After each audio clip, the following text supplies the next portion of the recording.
You know, I do have a set of slides, but I tell you, this this last panel and actually the whole day has been so remarkable that I don't think I can really walk through and add much to what we've just heard. It's just really been a great day. And I do want to start out, though, by just thanking Martin, as everyone else has, for just the wonderful collaboration and the remarkable way in which he's built these collaborative, deep, deep, deep expertise panels in order to get at this critical issue to build the scaffolding that Tracy just talked about.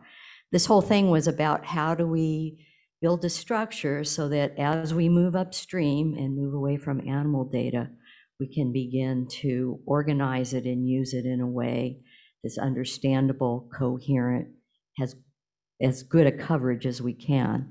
And so we went about building this key characteristic approach to cover, hopefully, the full landscape of that's the goal, cover the full landscape of biology that can go awry by upstream perturbations that cause adverse effects. And Martin was all in, so really appreciate that collaboration. And there is, we do have a ways to go now. We have things to do. A lot of it coming, even in the application to our standard risk assessment, standard hazard identification.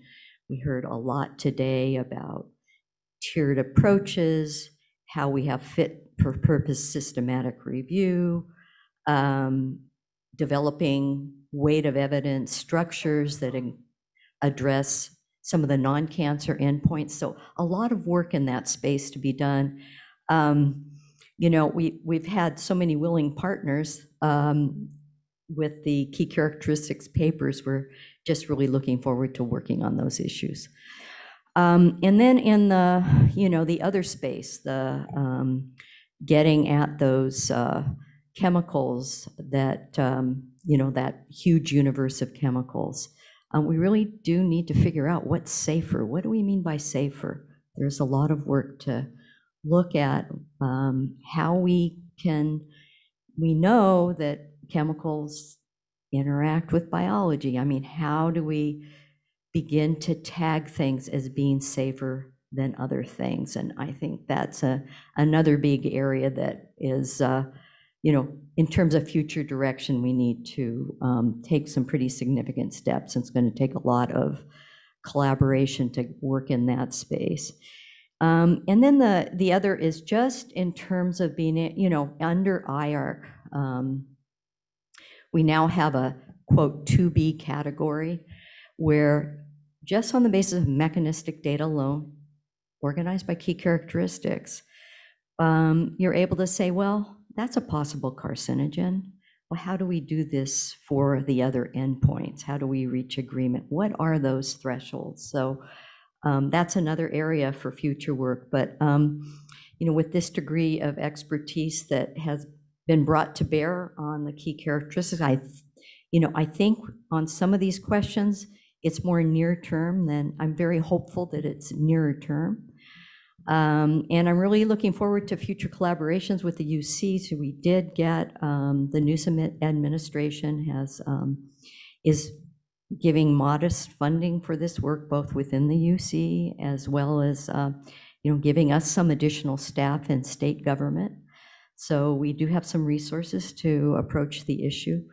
So I guess I'll end it there and just once again thank Martin for just being such a wonderful collaborator and supporter of what we do in state government, in the KCs, and actually in a number of other areas as well. So thank you so much.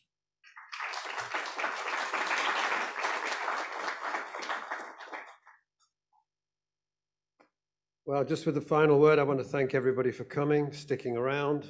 Your reward for sticking around is some pretty good wine outside and a few beers if you want that, and or some La Croix if you're into that as well, or some Coca-Cola, I should say. just to be clear, you know, I've got my kids here, you know. Anyway, thank you all, and thank you, Lauren, for supporting this work, and fellow members of OEHA who have been great collaborators on this, and we meet regularly, and to everybody who participated in today and came to see us. And thank you all, and let's enjoy some refreshment. Okay, thank you.